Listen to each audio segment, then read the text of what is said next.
Hello दोस्तों, कैसे हैं आप सब। आज मैं लेके आया हूं आपके लिए एक अनदर वीडियो। दोस्तों आज मैं बात करने वाला हूं थर्ड पार्टी लोन एप्लीकेशन के बारे में। दोस्तों वैसे तो यूट्यूब पे मैंने काफी सारे वीडियोस बनाए हैं, सिविल से रिलेटेड, लोन से रिलेटेड, होम क्रेडिट से रिलेटेड, बजाज से रिलेटेड, काफी सारे वीडियोस बनाए हैं। एक जो मैंने वीडियो बनाया था बजाज से रिलेटेड जिसमें 1,70,000 व्यूज है, उसमें मैंने ये बताया था कि अगर आप कोई बजाज से लोन अप्लाई कर रहे हैं, खासकर पर्सनल लोन, तो किसी भी तरीके का कोई भी प्रोसेसिंग फी आपको पहले पे नहीं करना है। जब लोन अमाउंट आपके अकाउंट में डिस्बर्स हो जाए तब जो है आपको प्रोसेसिंग फी पे करना होता है। उसको जैसे 1,70,000 लोगों ने देखा, काफी कमेंट्स आए, काफी लोगों ने बोला कि सर अच्छा हुआ मैं बच गया, आपका वीडियो मैंने देख लिया, नहीं तो मैं पे करने ही वाला था। और काफी लोगों ने पे भी कर दिया। लेकिन कम से कम उससे ये तो पता चल गया कि हाँ, इस तरीके का भी कोई फ्रॉड होता है। तो वही मैं आज आपको बताने वाला हूं कि अगर कोई थर्ड पार्टी एप्लीकेशन आप डाउनलोड कर रहे हैं तो इन 4 बातों का जरूर ध्यान दें, ताकि आपको जो है बाद में कोई प्रॉब्लम ना हो। सबसे बड़ा प्रॉब्लम लोगों को क्या होता है कि जब भी वो थर्ड पार्टी एप्लीकेशन डाउनलोड करते हैं, वो कभी भी उसका फीडबैक नहीं देखते।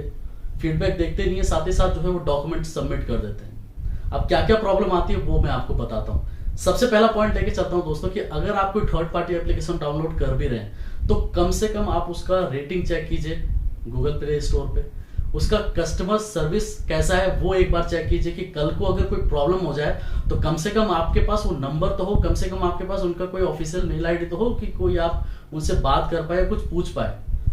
काफी जो लोग मेरे को इंस्टाग्राम पे मैसेज करते हैं कि सर मैंने इस थर्ड पार्टी एप्लीकेशन से लोन लिया था, अब मेरा सिविल खराब हो चुका है, अब मैं इनको कांटेक्ट कैसे करूं, मेरे को तो इनका नंबर भी नहीं पता, अब ये कहाँ पर है, बस इसका लोन मैंने एप्लीकेशन डाउनलोड किया था और वहां से लोन लिया हुआ है। तो दोस्तों जब भी आप कोई भी third party loan application download करते हैं तो सबसे पहले आप उनका कस्टमर सर्विस देखिए, कस्टमर सर्विस कैसा है, बैकग्राउंड कैसा है उस कंपनी का, और साथ ही साथ ये भी चेक कीजिए कि जिसने उनसे लोन लिया है, कस्टमर फीडबैक देते हैं जिन्होंने भी उनसे लोन लिया हुआ है, तो उनका क्या फीडबैक है, ताकि आप सतर्क हो जाए। जैसे मैंने बजाज फिनसर्व से रिलेटेड वीडियो बनाया था कि काफी लोगों को उससे हेल्प मिली। तो जब भी आप कोई third party loan application download करते हैं तो ये 3 चीज जो है एक बार कंफर्म कर लें कि उस कंपनी का क्या बैकग्राउंड है, उनके कस्टमर सर्विस कैसी है, और जो कस्टमर्स ऑलरेडी लोन ले चुके हैं उनका क्या फीडबैक है उस लोन एप्लीकेशन के, जिसने भी उस लोन एप्लीकेशन से लोन लिया हुआ है। ये पहला पॉइंट हुआ।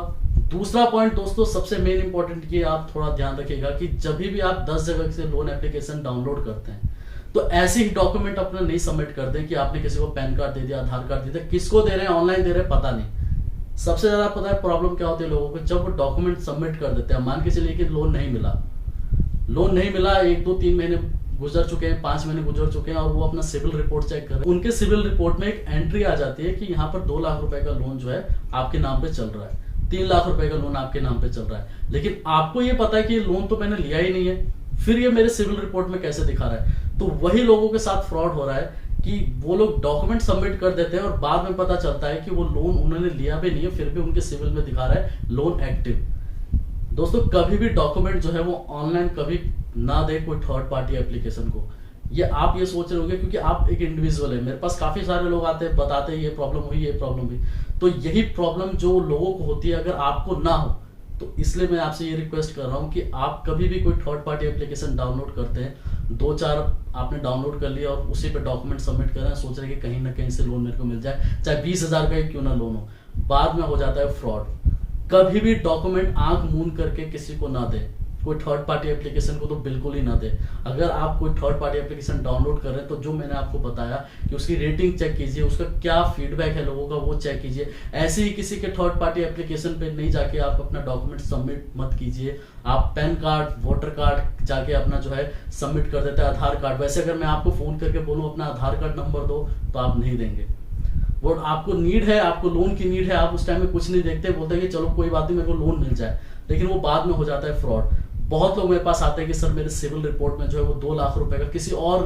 लोगों का लोन दिखा रहे हैं, मेरे को नहीं पता किसका है। तो उस केस में मैं उनसे साफ साफ यही पूछता हूँ कि क्या आपने कोई थर्ड पार्टी एप्लीकेशन डाउनलोड करके वहां कोई डॉक्यूमेंट सबमिट तो नहीं किया था। 99% बोलते हैं हाँ मैंने किया था।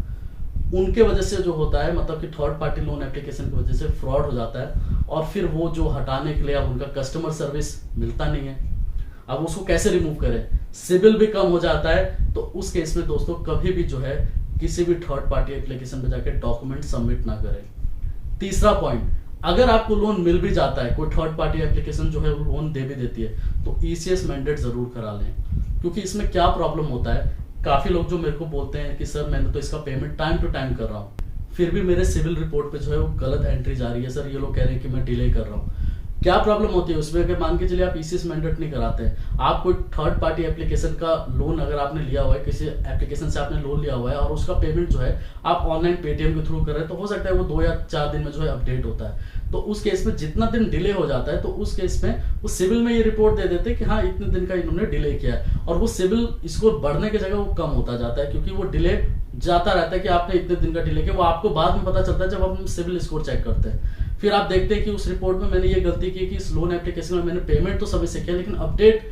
2-3 दिन के बाद हुआ है। तो इसलिए जब भी आप पेमेंट करते हैं या उनके वेबसाइट पर जाके कीजिए, ताकि जिस दिन आप पेमेंट करें तो वो डेट वहां पर मेंशन हो। थर्ड पार्टी में क्या होता है, जैसे आपने पेटीएम में भी आप देखते होंगे कि लोन का हम पेमेंट कर सकते हैं, तो वो 2 या 3 दिन के बाद जाके अपडेट होता है। तो वो जितने दिन डिले होता है, जैसे मान के चलिए 2 तारीख को आपका पेमेंट जाना चाहिए था और वो अपडेट हो रहा है 4 तारीख को, तो 4 तारीख का डेट मेंशन हो जाएगा और 2 दिन का डिले जो है आपके सिविल रिपोर्ट में चली जाएगी कि 2 दिन का आपने डिले किया है। चौथा पॉइंट दोस्तों यहाँ पर ये है कि अगर आप कोई लोन एप्लीकेशन डाउनलोड कर भी लेते हैं और लोन आपको मिल भी जाता है, तो एक बार जरूर प्रोसेसिंग फी, क्या रेट ऑफ इंटरेस्ट रहेगा और कितने मंथ का टेन्योर है, वो एक बार आप कंफर्म कर लें, ताकि आपको बाद में कोई प्रॉब्लम ना हो। क्योंकि काफी लोग कहते हैं कि सर मेरा लोन क्लोज हो चुका है, फिर भी लोन चल ही रहा है, ईएमआई बैंक से डिडक्ट हो जा रही है, या रेट ऑफ इंटरेस्ट बताया था सर 12% लगा दिया है, 30%,